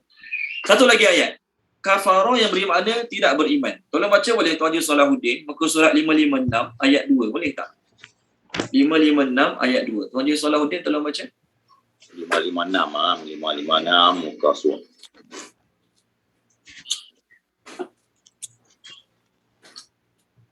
Ayat 2 ya. Ya, ayat 2. Bismillahirrahmanirrahim. Dialah yang menciptakan kamu. Lalu di antara kamu ada yang kafir dan di antara kamu juga ada yang mukmin. Dan Allah Maha melihat apa yang kamu kerjakan. Okey, terima kasih Tuan Haji Salahuddin. So kat sini jelas. Makna kafir kat sini keluar pada agama Islam. Sebab lawan dia mukmin. Jadi dalam Quran ada perkataan kafir yang lawannya mukmin, ada perkataan kafir yang lawannya bersyukur. Kenapa saya terangkan benda tu? Tengok surah Al-Ma'idah boleh? Boleh tak tengok surah Al-Ma'idah? Tolong baca dia, Puan Rafidah Abdul Ghani, tolong baca boleh tak? Surah Al-Ma'idah. Kita bukan nak cerita politik, tapi kita nak cerita jangan senang-senang mengkafirkan orang. Okey, surah Al-Ma'idah, saya cari muka surat sekejap. Okey, muka surat 115. Boleh tak? Muka surat 115 ayat 44. 115 44. Baik. Bismillahirrahmanirrahim. Sesungguhnya kami yang menurunkan kitab Taurat, di dalamnya ada petunjuk dan cahaya, yang dengan kitab itu para nabi yang berserah diri kepada Allah memberi keputusan atas perkara orang Yahudi. Demikian juga para ulama dan pendeta-pendeta mereka. Oleh kerana mereka diperintahkan memelihara kitab-kitab Allah dan mereka menjadi saksi terhadapnya. Oleh itu, janganlah kamu takut kepada manusia, tetapi takutlah kepadaku. Dan janganlah kamu jual ayat-ayatku dengan harga murah. Barang siapa tidak memutuskan dengan apa yang diturunkan Allah, maka mereka itulah orang-orang kafir. Okey, baik. Terima kasih Puan Rafidah. Pernah dengar tak ayat ini digunakan? Pernah dengar tak ayat ini digunakan? Barang siapa yang tidak judge, tidak memutuskan dengan apa Allah turunkan dalam Quran. Maksudnya dia buat undang-undang. Bukan ikut hukum Allah. Dia buat undang-undang tak bersandarkan Al-Quran dan hadis, tak bersandarkan hukum Quran. Maka kalau ikut ayat ni, barang siapa and whoever does not judge by what was sent down by Allah, then they are kafir. Jadi kita guna ayat ni untuk pihak kerajaan, untuk hakim-hakim, okey? Untuk kerajaan, untuk hakim-hakim, kafir. Bolehkah kata orang kafir dengan semata-mata dia tak menjalankan hukum Quran dan hadis? Tak boleh. Di kafir kat sini ada 2-3 penerangan. Bukanlah maksud bila dia jadi kerajaan, dia jadi hakim, dia tidak menjalankan hukum ikut apa Allah Ta'ala nak, lalu dia kafir. Tak boleh. Salah satu makna kafir kat sini kufur nikmat. Tak bolehlah kata kafir. Yang kedua, walaupun Allah sebut dengan jelas perkataan kafir, tapi ada syarat. Apa syarat dia? Syaratnya ialah kalau dia tak nak menjalankan hukum Quran dan hukum hadis dengan keyakinan, dengan sangkaan dah tak sesuai zaman sekarang, hukum ni lapuk, tak nak amalkan langsung, maka barulah kita boleh kata dia kafir, keluar pada agama Islam. Tapi kalau dia nak amalkan hukum Al-Quran dan hadis, tapi buat masa ni tak mampu lagi, buat masa ni dia rasa berat lagi nak amalkan, dia tahu wajib kena amalkan hukum Quran dan hadis, hukum Quran maksudnya undang-undang berdasarkan Quran, tapi tak mampu lagi, maka tak boleh kita nak kata kafir. Okey, baik. Dalam sebuah hadis ni sangat masyhur. Apa hadis tu berbunyi, man tarakas solah muta'ammidan faqad kafara, kafir. Saya share kat tuan-tuan boleh hadisnya kat skrin. Tujuan kita bincang ni nak beritahu jangan senang-senang kafirkan orang. Nampak ke kat skrin? Mungkin kecil sikit lah hadis dia ni. Okey, Nabi SAW bersabda, tengok mungkin kecil sikit. Man tarakas solah muta'ammidan faqad kafar. Saya tengok saya punya mouse ni ya. Saya cuba besarkan, tak dapat aja. Okey, baik. Siapa yang meninggalkan solah kerana sengaja, maka sungguh dia telah kafir secara tegas. Hadis di atas dihukum sahih oleh Imam Sayuti dalam kitabnya Jami' Us-Saghir dan dihukum dhaif oleh Imam Albani. Adapun makna hadis ni ialah orang yang sengaja meninggalkan solat kerana berkeyakinan solat tidak lagi wajib, maka pelakunya adalah kafir. Namun jika alasan meninggalkannya kerana malas semata-mata, maka ia tetap dihukum sebagai Muslim namun berdosa. Nampak? Kat skrin mungkin tak jelas sangat. Jadi hadis sebut perkataan kafir tu. Hadis sebut perkataan kafir. Siapa tinggal solat dengan sengaja, maka sesungguhnya ia telah kafir. Tetapi imam-imam masih lagi berat nak kafirkan orang. Imam-imam masih lagi kata, tengok kenapa dia tinggal solat. Kalau dia tinggal solat dengan keyakinan, solat dah tak perlu lagi. Zaman sekarang dah tak sesuai solat. Zaman dulu ya. Zaman sekarang dah tak sesuai solat, baru kafir. Adapun dia tak tinggal solat dengan sengaja sebab malas, tangguh-tangguh, lewat. Dia tahu wajib kena semayang. Dia tahu memang kena semayang. Tapi dia malas, dia tangguh-tangguh, dia sibuk, dia abaikan solat kerana benda lain. Maka tak boleh senang-senang nak kata orang tu kafir. Jadi tuan-tuan dan puan-puan, jangan kita sembrono. Jumpa kafir dalam Quran, jumpa kafir dalam hadis, terus orang tu kafir. Jangan. Tengok, kadang-kadang satu ayat tu kafir tu lawan dia. Adapun ayat kita sekarang, kafir kat sini adalah kafir yang lawannya beriman. Kafir yang lawannya beriman. Maksud kafir kat sini, wahai orang kafir, iaitu orang-orang yang tidak beriman dengan Allah Subhanahu Wa Taala. Baik, ayat 2. Ayat 2, la a'budu ma ta'budun. Allah yang suruh Nabi kata, tidak, aku akan menyembah apa yang kamu sembah. Soalan timbul. Boleh tak kita menggunakan ayat ini pada orang kafir? Kita tengok orang kafir sembah berhala, sembah rumah warna merah mereka. Kita pun kata apa dia? Aku confirm takkan sembah apa kamu sembah. Boleh ke tak boleh? Saya cakap macam ni. Ya, Puan Nik cakap tak boleh. Kenapa Puan Nik cakap tak boleh? Saya nampak Puan Nik jawab tak boleh walaupun tak unmute-kan. Pasal tu kita tak tahu takdir kita macam mana. Okey, satu tak tahu takdir kita. Yang kedua, kita tidak ada jaminan. Kita tidak ada jaminan yang kita confirm takkan sembah benda lain selain Allah sampai kita mati. Betul lah, pertama jawapan kita tak tahu takdir kita. Yang kedua, kita tidak ada jaminan yang kita ni sampai mati tak akan sembah selain Allah. Tak ada jaminan. Walaupun kita ustaz, walaupun kita imam, walaupun hafal Quran, tak ada jaminan. Nabi Yusuf ni Nabi Yusuf. Bukan orang biasa ni. Bukan Tok Imam. Nabi Yusuf. Apa doa dia? Dia Nabi. Apa doa Nabi Yusuf? Tawaffani musliman wa alhiqni bis salihin. Matikanlah aku sebagai orang Islam dan golongkanlah aku di kalangan orang soleh. Tu Nabi. Tengok surah Yusuf. Dia tak tengok surah Yusuf. Okey. Muka surat 247. Puan Aliza Ali. Kalau baca boleh Puan Aliza Ali. Tak perasan ada Puan Aliza Ali. Page 247 ayat 101. Bismillahirrahmanirrahim. Tuhanku, sesungguhnya Engkau telah menganugerahkan kepadaku sebahagian kekuasaan dan telah mengajarkan kepadaku sebahagian tadbir mimpi. Wahai Tuhan, pencipta langit dan bumi, Engkaulah pelindungku di dunia dan di akhirat. Matikanlah aku dalam keadaan Muslim dan hubungkanlah aku dengan orang-orang yang soleh. Nampak? Poin saya terakhir tu.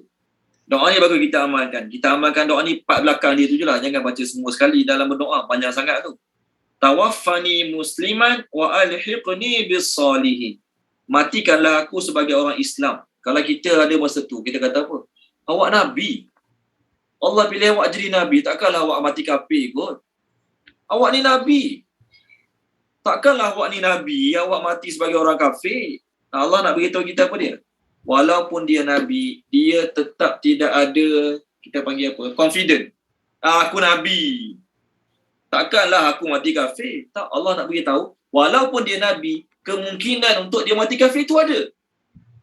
Kemungkinan untuk mati kafir itu ada. Cuma oleh kerana dia maksum, Allah pelihara tak berlaku pada dia. Ini satu contoh Nabi Yusuf. Jadi kita yang baru ustaz, baru imam perasan, aku ni ustaz, takkanlah aku nanti sembah berhala. Jangan ada perasaan macam tu. Allah Ta'ala boleh ubah manusia sekelip mata. Daripada manusia terbaik jadi paling jahat. Manusia paling jahat jadi paling baik. Tak susah bagi Allah Ta'ala. Ni satu, Nabi Yusuf. Yang kedua Nabi Syuaib tak silap saya, ataupun Nabi Syuaib. Boleh tak tengok surah Al-A'raf? Muka surat 162. Muka surat 162 ayat 88-89. Tolong baca dia. Puan Zakiyah tolong baca boleh? Puan Nur Zakiyah. Muka surat 162 ayat 88 dan 89. 162.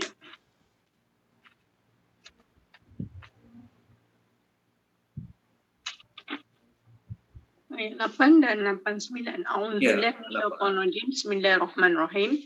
Pembesar-pembesar yang menyombongkan diri daripada kaum Syuaib berkata, "Wahai Syuaib, sesungguhnya kami akan mengusir engkau bersama dengan orang-orang yang beriman dari negeri kami, kecuali jika engkau kembali kepada agama kami." Syuaib berkata, "Adakah kamu akan mengusir kami meskipun kami tidak menyukainya? Sesungguhnya kami telah mengadakan pembohongan yang besar terhadap Allah jika kami kembali kepada agamamu setelah Allah melepaskan kami daripadanya, dan tidaklah layak kami kembali kepadanya kecuali jika Allah Tuhan kami menghendaki." Okey, cukup Puan Zakiyah. Okey. Jelas tak kat situ? Nabi Syuaib kata, kami ni tidak akan kembali pada agama sesat kamu tu kecuali jika Tuhan kami mengkehendaki. Nampak? Kecuali jika Tuhan kami mengkehendaki tu maksudnya apa dia? Ada ayat menunjukkan tak ada confidence sangat. Nabi Syuaib tak kata, jangan harap aku nak sembah Tuhan kau, jangan harap. Ada kata-kata macam tu. Nabi Syuaib cuma kata, kami takkan kembali menyembah apa yang kamu sembah kecuali kalau Tuhan kami nak benda tu berlaku. Kemungkinan boleh berlaku tu ada. Ini kita panggil tak ada confident. Kami tak akan sembahnya. Sebab tu kita tak boleh ada. Sebab tu soalan saya tadi, boleh tak kita cakap pada orang kafir, aku takkan sembah apa yang kau sembah? Tak boleh cakap macam tu sebab kita tak tahu future. Tu point dia. Kita tidak ada jaminan confirm mati sebagai Islam. Kita cuma boleh kata, aku takkan sembah apa yang kau sembah. Kerana kita hanya boleh kata, sekarang aku takkan sembah apa yang kau sembah. Akan datang, mudah-mudahan Allah pelihara aku agar aku tetap istiqamah, tak menyembah apa yang kau sembah. Tu point dia. Sebab tu doa yang Allah ajar kita, tadi saya cadangkan pada tuan-tuan dan puan-puan, baca doa Nabi Yusuf tadi, tawaffani musliman wa alhiqni bis salihin. Yang kedua. Tengok surah Ali Imran page 50. Ali Imran page 50. Tuan-tuan makin dah hafal doa ni. Rabbana la tuzigh qulubana ba'da idh hadaitana wa hab lana min ladunka rahmah innaka antal wahhab. Page 50 ayat 8. Amalkan doa ni. Tolong baca dia, Puan Maisarah Mokhtar, boleh tolong baca Puan Maisarah. Boleh Ustaz, berapa tadi? 50 ayat 8. Kita semua amalkanlah doa ni. Surah ke? Surah yang kedua. Surah yang ketiga, Ali Imran. Ali Imran ayat 8. Mereka berdoa dengan berkata, "Wahai Tuhan kami, janganlah engkau memesongkan hati kami sesudah engkau beri petunjuk kepada kami. Dan kurniakanlah kepada kami limpah rahmat dari sisimu. Sesungguhnya engkau jualah Tuhan yang melimpah-limpah pemberiannya." Amin. Okey. Terima kasih Puan Maisarah. Ni doa ni kita kena amalkan. Walaupun kita ustaz hafal Quran, hafal hadis, tidak ada jaminan kita akan mati sebagai Islam mukmin. Tak ada jaminan. Kita kena sentiasa takut dan harap pada Allah SWT. Takut mati sebagai orang kafir. Kita berharap pada Allah agar Allah kekalkan kita dalam Islam, dalam iman sampai kita mati. Sebab tu banyak doa Nabi ajar, Allahumma ahyina bil iman wa amitna bil iman. Ya Allah, hidupkanlah kami dengan iman, mati pun kami dengan iman. Sebab esok dosa tak tahu. Okey, baik. Adapun ayat ni, Allah yang suruh Nabi kata. Jadi Nabi SAW bukan bercakap dari sudut confident dirinya sendiri. Allah yang suruh Nabi cakap pada orang kafir, aku takkan sembah apa yang kamu sembah. Maksudnya, masa akan datang, aku memang takkan sembah apa yang kamu sembah. Dalam ayat ni, Allah guna perkataan ma. Ma ni, terjemah dia what ataupun apa yang. Kenapa Allah guna perkataan ma? Allah nak beritahu, sembahan-sembahan orang kafir ni boleh jadi manusia, boleh jadi malaikat, boleh jadi jin, boleh jadi batu-batu. Jadi kalau guna perkataan man kan man. Apa terjemah man dalam bahasa Arab man? Man ni siapa? Kalau lah ayat ini digunakan la a'budu man ta'budun. Aku takkan sembah siapa yang kamu sembah. Boleh jadi selain siapa? Boleh jadi selain siapa? Contoh selain siapa? Matahari, pokok, bulan, bintang. Itu termasuk di kalangan selain siapa. Jadi bila Allah guna ma ni terjemah dia apa sahaja. Ma ni terjemah dia apa sahaja. Maksudnya yang kamu sembah selain Allah tu, benda hidup ke, benda tak hidup ke, di kalangan manusia ke, di kalangan jin ke, semua tu Allah suruh Nabi kata, aku takkan sembah apa yang kamu sembah. Tu ayat 2. Ayat 3, masuk ayat 3 boleh? Masuk ayat 3. Wa dan la tidak antum kamu abiduna menyembah ma apa yang a'bud aku sembah. Okey, ayat 3 ni sama macam ayat 5. Tolong baca dia Puan Nur Hidayah Ahmad, boleh tolong baca Puan Nur Hidayah. Okey, bismillahirrahmanirrahim. 3. Ayat 3. Kamu bukan penyembah apa yang aku sembah. Okey, baik. Terima kasih Puan Hidayah. Ayat ni pendek. Sama. Kamu bukan penyembah apa yang aku sembah. Baik. Tuan-tuan dan puan-puan, orang musyrikin sembah Allah tak? Sembah Allah. Doa pada Allah tak? Doa pada Allah. Tapi dalam masa yang sama, mereka sembah selain Allah. Mereka sembah berhala. Oleh kerana mereka sembah berhala, Allah Subhanahu Wa Taala langsung tidak mengiktiraf penyembahan mereka terhadap Allah. Ini nak tunjuk contoh kesyirikan mereka. Boleh? Tolong baca dia Tuan Haji Muhammad Nawawi, tolong baca boleh? Tuan Haji Muhammad Nawawi, boleh tak? Surah Isra. Mereka ni Allah ada. Muka surat 289 ayat 67. Muka surat 289 ayat 67. Boleh tak? Tolong terjemah. 67, boleh. Ya. Bismillahirrahmanirrahim. Dan apabila kamu ditimpa bahaya di lautan, hilanglah semua yang biasa kamu seru, kecuali Allah. Tetapi setelah dia menyelamatkan kamu ke daratan, kamu berpaling daripadanya. Dan manusia memanglah sentiasa ingkar, iaitu tidak bersyukur. Okey, baik. Terima kasih Tuan Haji Muhammad Nawawi. Dia sembah, dia doa pada Allah tak? Ada doa pada Allah. Ada menyuruh pada Allah. Menyuruh pada Allah tu ada. Berdoa pada Allah tu ada. Tapi dalam masa yang sama, ada juga mereka sembah berhala-berhala. Jadi oleh kerana ada juga sembah berhala-berhala, maka pengibadatan mereka pada Allah, Allah tak iktiraf langsung. Okey, itu maksud kamu bukanlah termasuk orang-orang yang menyembah apa yang aku sembah. Kerana mungkin mereka akan claim kat akhirat nanti, kami pun pernah sembah Allah juga dulu. Ya, kamu pernah sembah Allah. Tapi kerana dalam masa yang sama kamu sembah selain Allah, jadi penyembahan kamu terhadap Allah, Allah Ta'ala reject. Allah Ta'ala reject. Kita pun sama. Kita dah semayang 40 tahun. Dah 40 tahun kita semayang. Tiba-tiba esok sengaja pergi sembah berhala. Maka apa kesan dia? Seluruh semayang kita 40 tahun tu Allah tidak iktiraf. Seluruh semayang kita yang 40 tahun tu Allah tidak iktiraf.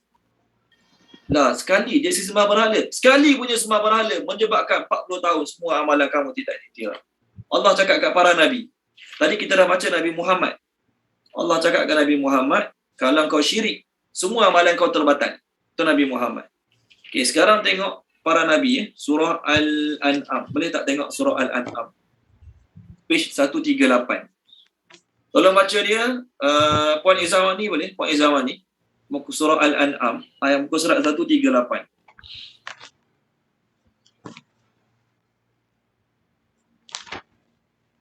Ayat 88. Bismillahirrahmanirrahim.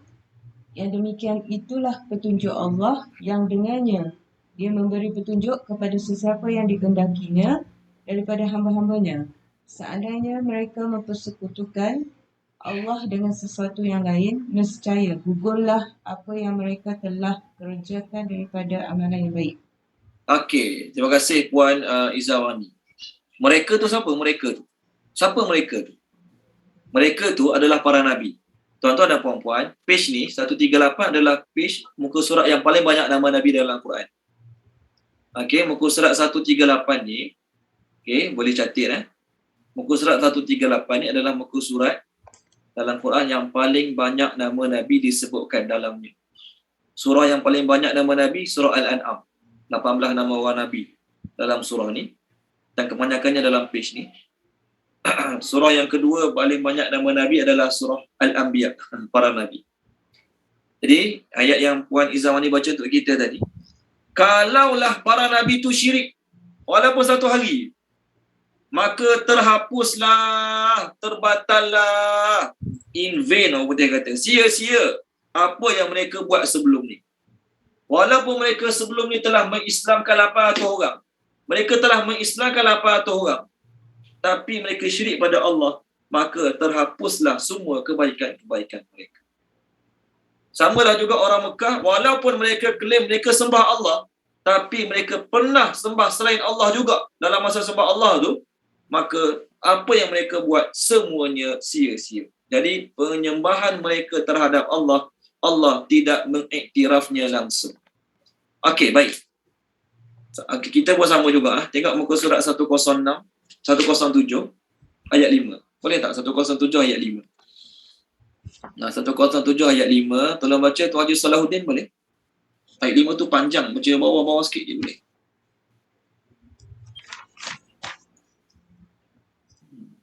Surah apa Ustaz? 107 ayat 5.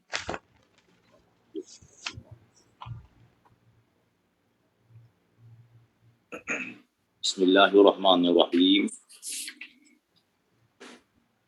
Pada hari ini dihalalkan bagimu segala yang baik-baik. Makanan sembelihan ahli kitab itu halal bagimu. Dan makananmu halal bagi mereka. Dan dihalalkan bagimu menikahi perempuan-perempuan yang menjaga kehormatan di antara perempuan-perempuan yang beriman dan perempuan-perempuan yang menjaga kehormatan di antara orang-orang yang diberi kitab sebelum kamu apabila kamu membayar mas kawin mereka untuk menikahinya. Tidak dengan maksud berzina dan bukan untuk menjadikan perempuan piaraan. Barang siapa kafir setelah beriman, maka sungguh sia-sia amal mereka dan di akhirat dia termasuk orang-orang yang rugi. Okey. Jelas. Terima kasih Tuan Haji Salahuddin. Ayat kita poin terakhir itulah. Saya nak refer poin terakhir itu je. Yang bab sembelihan, bab kahwin tu kita cerita kemudian. Barang siapa yang kufur setelah beriman, maka sia-sialah amalan mereka dan dekat akhirat nanti mereka termasuk di kalangan orang-orang yang rugi. Jadi orang yang dah lama beribadat lalu syirik pada Allah, maka semua amalan mereka jadi sia-sia. Okey. Dalam ayat kita sekarang, Allah Ta'ala suruh Nabi cakap pada orang kafir, walaupun kamu nanti katakanlah kamu gila-gila, tahun ni kamu sembah Allah, tahun depan kamu sembah berhala. Tahun ni kamu sembah Allah, tahun depan kamu sembah berhala. Maka di sisi Allah, Allah tidak menganggap kamu di kalangan orang-orang yang menyembah Allah. Baik, dalam ayat ini, Allah menggunakan perkataan abiduna. Abiduna ni, dia berbeza dengan ta'buduna. Abiduna ni, dia berbeza dengan ta'buduna. Apa beza dia dalam sudut bahasa Arab? Kalau ta'budun dalam bahasa Arab, dia dipanggil fa'il, verb. Ta'budun, dia dipanggil fa'il, verb. Kamu sedang sembah ataupun kamu akan sembah. Ni ta'budun dalam bahasa Arab, verb. Adapun abiduna ni adalah orang-orang yang bersifat menyembah. Orang-orang yang bersifat menyembah. Yang atas ni, bila guna verb, dia mesti berkaitan dengan masa. Setelah, sekarang, akan datang. Adapun abiduna ni, dia memberi makna sepanjang masa, setiap masa. Jadi ayat ini seolah-olah Allah nak cakap, ayat ini nak beritahu Nabi SAW, suruh cakap pada mereka, kamu memang sepanjang masa, sampai bila-bila takkan sembah apa yang aku sembah. Ayat ni sama juga soalan saya pada tuan-tuan dan puan-puan tadi. Boleh tak cakap pada orang kafir? Jiran kita kafir, rakan seofis kita kafir, kita pun cakap pada dia, terjemah bahasa Melayu lah, kamu takkan sembah apa yang aku sembah. Boleh tak cakap macam tu kat dia? Boleh tak? Tak boleh. Tak boleh. Betul, tak boleh. Sebab kita tak tahu future. Akan datang entah dia masuk Islam jauh lagi baik pada kita. Akan datang dia masuk Islam jauh lagi bagus dakwah pada kita. Kita dah berapa lama dah Islam, tak pernah mengislamkan seorang pun orang lain. Kita dah berapa lama masuk Islam, belum pernah sekalipun mengislamkan orang lain. Betul kan? Saya lah. Tapi cuba tengok ustaz-ustaz mu'allaf kat tempat kita. Yang dulunya bukan Muslim, lahirnya bukan Muslim, ustaz-ustaz mu'allaf. Tak kisahlah dulu dia Cina ke India ke, yang masuk Islam, berapa ramai orang masuk Islam kat tangan mereka. Kita, berapa orang? Tak ada pun. Boleh kata tak ada. Jadi ayat macam ni, tak boleh cakap pada orang kafir. Betul ni Allah suruh Nabi cakap. Allah suruh Nabi cakap kerana berdasarkan pengetahuan Allah. Allah tahu. Yang dia offer kat Nabi tu, yang offer kat Nabi tadi untuk tahun ni sembah engkau, tahun lepas kau sembah kami ni, Allah, dalam pengetahuan Allah, Allah tahu mereka memang tidak akan beriman. Sebab tu Nabi boleh cakap macam ni pada mereka. Adapun kita nak guna ayat ni, ayat 3 dan ayat 5 ni pada orang kafir zaman sekarang, tak boleh. Kenapa tak boleh? Sebab kita tak tahu akan datang mereka macam mana. Lainlah kalau orang kafir tu memang dah mati masuk kubur, tak apa. Orang kafir tu memang sampai dia mati masuk kubur, dia memang orang sembah berhala. Maka boleh kita kata kat dia, engkau takkan sembah apa aku sembah. Boleh, dah masuk kubur. Confirm mati sebagai orang kafir, tak apa. Adapun orang kafir yang masih hidup, berjalan kulu gilir lagi, kita tak tahu future akan datang mereka macam mana, maka tak boleh. Betul sekarang ayat ni? Sekarang ayat ni Allah suruh Nabi cakap pada mereka berdasarkan pengetahuan Allah Subhanahu wa ta'ala. Boleh? Okey, baik. Ayat seterusnya, ayat nombor 4. Wala ana abidum ma'abattum. Dan apa terjemah dia? Wa dan, kita laju sikit La, tidak. Ana, aku. Abidun, orang yang menyembah. Abidun, orang yang menyembah. Apa yang okey. Abattum, kamu telah menyembah. Abattum, kamu telah menyembah. Okey, baik. Tolong baca ayat baru kita boleh? Puan Izian Wahida. Ada Puan Izian Wahida? Ya, ada. Ayat 4, satu ayat je. Bismillahirrahmanirrahim. Dan aku tidak pernah menjadi penyembah apa yang kamu sembah. Ada bagus perkataan dia. Ada perkataan tidak pernah. Ayat ni, menurut Imam Zamakhsyari, ayat ni nak beritahu apa dia? Aku ni, sebelum Allah lantik aku jadi Nabi, aku tak pernah sembah Tuhan kau. Agak-agak lepas aku jadi Nabi, aku nak sembah Tuhan kau. Allah belum bagi aku wahyu lagi. Aku tak dilantik sebagai Nabi lagi. Aku tak pernah sembah berhala sebiji pun. Tiba-tiba aku dah dipilih oleh Allah menjadi Nabi. Aku dah dipilih oleh Allah menjadi Rasul. Kau nak harap aku sembah berhala? Tak masuk ayat ni. Maknanya aku ni sebelum jadi Nabi lagi, aku tak pernah sembah satu berhala pun. Itu maksud aku tidak pernah menyembah. Apa yang kamu telah sembah dulu-dulu, mungkin 50 tahun lepas aku tak jadi Nabi lagi, 30 tahun lepas aku tak jadi Nabi lagi. Kamu dah sembah macam-macam. Aku sekali pun tak pernah sembah dulu sebelum aku jadi Nabi. Jadi sekarang masa aku dah jadi Nabi, kau nak offer aku gila-gila tahun-tahun sembah berhala yang kau sembah? Dia masuk ayat ni. Ini penegasan. Sebab tu kita kata surah ni surah penegasan. Yang aku sebelum jadi Nabi lagi tak pernah sembah berhala kau, tiba-tiba aku dah jadi Nabi, kau nak offer sembah berhala kau. Aku tidak akan menyembah apa yang kamu sembah. Okey? Orang kafir pernah offer macam-macam kat Nabi. Allah beritahu Nabi Muhammad SAW dalam surah Isra, kalau kau ikut erek atau ikut erek, Kelantan panggil ikut erek ni ikut kehendak, ikut keinginan mereka, maka Allah cakapkan Nabi, kami akan bagi azab pada kau double. Tengok muka surat 289, page 289, tolong baca dia boleh? Tolong baca dia page 289, Puan Nozakiyah, tolong baca boleh? Puan Nozakiyah, page 289. ayat 73, 74, 75. Ya Ustaz, 73 dan 75. Ya, 73 sampai 75, 3 ayat. Okey, 289. Ha. Oh, sudah.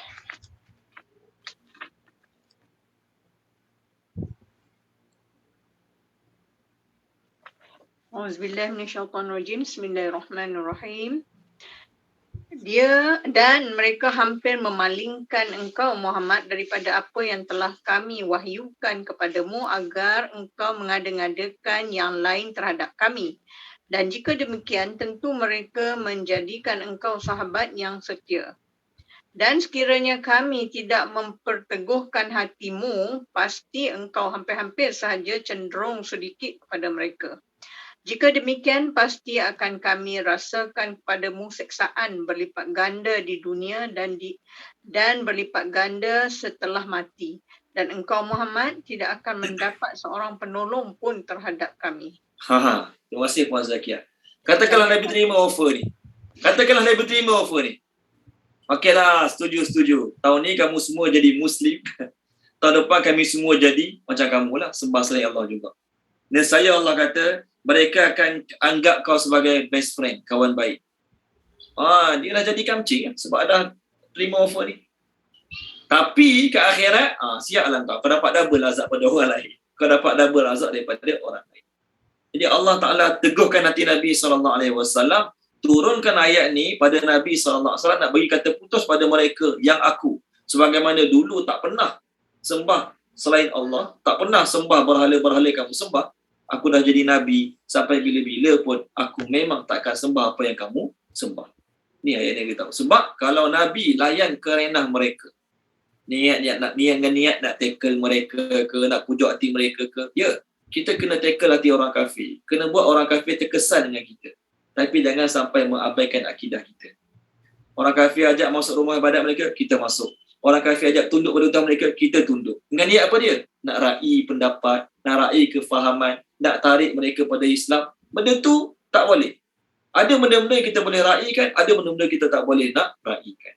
Jangan sampai akidah kita tergadai dengan niat tujuan nak raihkan mereka, nak tunjuk Islam tu baik. Ya, kena tunjuk Islam baik. Kena raihkan orang kafir yang tinggal kat negara kita. Tapi jangan sampai menggadaikan akidah kita. Sebab untuk Nabi Muhammad pun Allah mohon kita lagi lah. Okay, tak nak tuju siapa-siapa, tapi nak beritahu orang kafir kita kena hormat, kita tak boleh nak kutuk agama mereka. Tapi dalam masa yang sama ada batasan-batasan yang kita tak boleh nak buat, walaupun atas dasar tolong menolong, bantu membantu. Okay, termasuklah isu tolong cuci kuih. Okay, Ustaz ramai dah ulah, kita tak payah ulah lah benda tu. Ustaz, maksudnya kalau macam perayaan tu, kalau kita wish, maksudnya yang tu pun mungkin boleh mencecaskan. Okey, tengok jenis perayaan Puan Izzawani. Tengok jenis perayaan. Okey. Kalau perayaan yang tidak melibatkan ketuhanan, tak jadi masalah. Perayaan yang tidak melibatkan ketuhanan tak jadi masalah. Tahun Baru Cina mana dilibatkan Tuhan? Tahun Baru Cina tidak ada melibatkan ketuhanan. Tapi dalam bab perayaan orang Kristian ada melibatkan bab ketuhanan, maka walaupun ulama berbeza pendapat boleh tak boleh, jalan terbaik, jalan selamat, tak perlulah kita nak ucap kata-kata tersebut. Boleh? Itu jawapan saya Puan Zamani. Ya, Puan ni. Kalau kita hadir majlis perkahwinan mereka yang dibuat dekat church ke, dekat kuil ke? Tak apa. Tak apa, walaupun dia pusing api ke, dia baca macam-macam kat church tu tak apa. Betul, tak jadi masalah. Okey. Boleh ya Puan Zamani? Perayaan Tahun Baru Cina, perayaan apa lagi ya, yang tidak melibatkan ketuhanan, tak ada masalah kita nak sambut. Okey. So macam India tu ketuhanan lah kan? Wallahu alam. Yang tu yang bab betul. Sebab masalah kita pun tak tahu, kita tak sure ketuhanan ke tak ketuhanan kan. So jalan selamat adalah tak payah wish lah kan? Jalan selamat tak payah wish. Jalan selamat baik tak payah wish lah. Mungkin macam okey, baik. Walaupun ni nak jaga hati ya. Macam happy holiday macam tu je lah kot ya. Instead of okey. Gunalah perkataan yang sesuai, tapi sebaik-baiknya janganlah kita ucap kata-kata yang menyokong ataupun membesarkan Tuhan mereka, takut-takut Okey, kita takut-takut kata-kata tersebut. Okey. Walaupun mufti kita dah keluarkan kenyataan boleh ucap apa dia ni? 25 Disember. Selamat Hari Natal, Merry Christmas dan sebagainya. Tapi setengah-setengah ulama masih lagi mengatakan tak boleh. Walaupun niat macam-macam tak kisahlah, tapi masih lagi mengatakan tak boleh. Sebab apa? Sebab benda tu melibatkan akidah juga. Ada orang ucap tak apa, kita kata dia pilih pendapat yang mengatakan boleh. Kita sebaik-baiknya kita cuba elakkan. Okay? Banyak lagi ucapan baik kita boleh ucap pada mereka selain. Ustaz nak tanya, macam mana kalau macam pelakon yang melakukan babak-babak yang mungkin menyebabkan lakonan syirik dan sebagainya tu, melibatkan akidah tu. Okey, baik. Orang yang sembah berhala, walaupun tanpa apa-apa niat, tetap jadi syirik. Orang yang sembah berhala, buat perbuatan sembah berhala, walaupun tanpa apa-apa niat, tetap jadi syirik. Termasuklah berlakon. Dia berlakon sembah berhala, dia berlakon sembah selain Allah, maka lakonan tu pun tetap menyebabkan dia terkeluar pada agama Islam. Okey, dia tetap terkeluar pada agama Islam. Jadi tak boleh, walaupun dia niat berlakon, tak boleh juga. Ada benda boleh berlakon, ada benda tak boleh berlakon. Tak boleh.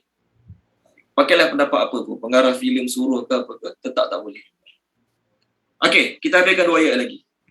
Wala antum abiduna ma'abud, ayat 5. Penerangan dia sama macam ayat 3 tadi. Wala antum abiduna ma'abud, diulang 2 kali. Pertama sebagai takkid, iaitu takkid ni emphasize, penguat, penekanan. Kamu takkan sembah apa yang aku sembah, tu sebab diulang 2 kali. Yang kedua, diulang 2 kali nak beritahu, kamu sekarang tak menyembah apa yang aku sembah dan kamu akan datang pun takkan sembah apa aku sembah. Ni saya kata ayat ni Allah turunkan pada Nabi sebab Allah tahu future. Kita tak boleh nak cakap macam ni pada orang kafir sekeliling kita hari ni sebab kita tak tahu penghujung mereka macam mana. Okey. Ayat ke-6, ayat terakhir, lakum bagi kamu, dinukum agama kamu, ataupun din kita dah bincang sebelum ni kan. Apa terjemah din selain agama? Dan ingat tak dalam surah Al-Ma'un kan? Ara'aital ladzi yukadzibu bid-din. Apa terjemah din tu selain agama? Dalam surah Al-Ma'un. Hari pembalasan ke? Yes, pembalasan. Betul. Puan Nazakiah, pembalasan.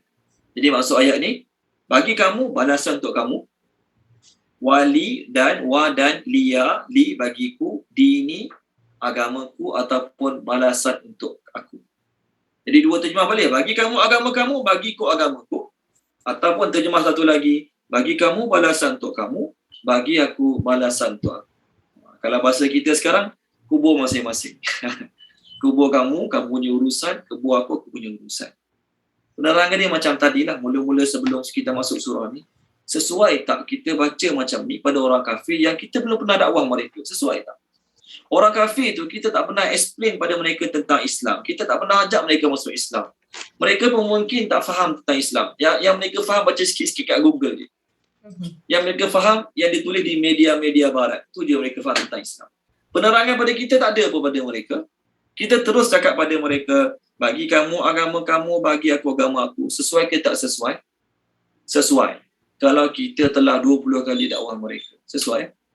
20 kali dah kita dakwah mereka, mereka reject juga, tak terima juga, kutuk cela juga agama kita, maka sesuai kita kata, lakum dinukum waliyadin. Tapi kalau kita tak pernah dakwah mereka, tak pernah ajak mereka, terus menggunakan ayat ini pada mereka, walaupun ayat Quran, tapi tak kena cara. Bukan semua ayat Quran sesuai digunakan pada semua tempat. Bukan semua ayat Quran sesuai digunakan pada semua tempat. Orang yang tak pernah kita dakwah, orang tak pernah kita ajak tentang Islam, tak pernah ceritakan tentang Islam, terus kita kata, bagi kamu agama kamu, bagi aku agama aku. Tak sesuai. Okay? Contoh juga ayat sama macam ni. Tengok muka surat 21, boleh tak? Muka surat 21. Tolong baca Tuan Haji Salahuddin, page 21, ayat 139.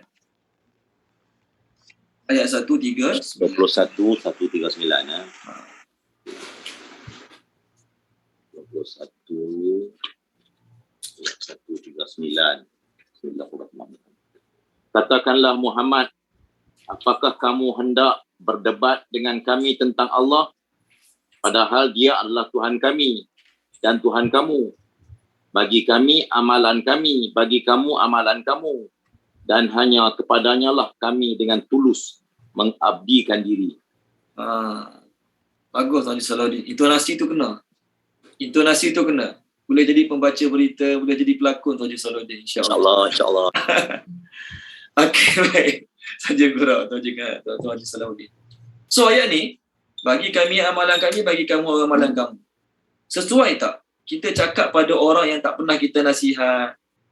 Ini seolah-olah kalau kita tak pernah cerita tentang Islam pada orang kafir, kita terus cakap pada mereka, bagi kami amalan kami, bagi kamu amalan kamu. Seolah anak-anak kita tak pernah nasihat, tak pernah ajar, tiba-tiba anak tu buat salah, kita terus kata pada, suka hati awak lah, masa depan awak. Masa depan saya, masa depan awak, masa depan awak. Tak sesuai cakap macam tu pada anak-anak ataupun anak-anak murid yang belum pernah kita nasihat. Lainlah kalau dah nasihat banyak kali lah, tak dengar juga, tak ikut juga, barulah boleh kita kata, suka hati awak lah, masa depan awak fikir sendiri, masa depan saya fikir sendiri. Tu baru boleh. Okey, baik, ayat kita sekarang, surah Al-Kafirun ni, sama macam ayat dalam surah Yunus. Tolong baca boleh? Puan Nik tolong baca surah Yunus, page 220, ayat 104. Dan 105, 106 sekali lah, 220. 220 ayat 104, 105 dan 106. Okay, bismillahirrahmanirrahim. Katakanlah Muhammad, wahai manusia, jika kamu masih dalam keraguan tentang agamaku, maka ketahuilah aku tidak menyembah yang kamu sembah selain Allah. Tetapi aku menyembah Allah yang akan mematikan kamu dan aku telah diperintah agar termasuk orang-orang yang beriman. Ayat 105. Dan aku telah diperintah, hadapkanlah dirimu kepada agama dengan tulus ikhlas dan jangan sekali-kali engkau termasuk orang-orang yang musyrik. 106.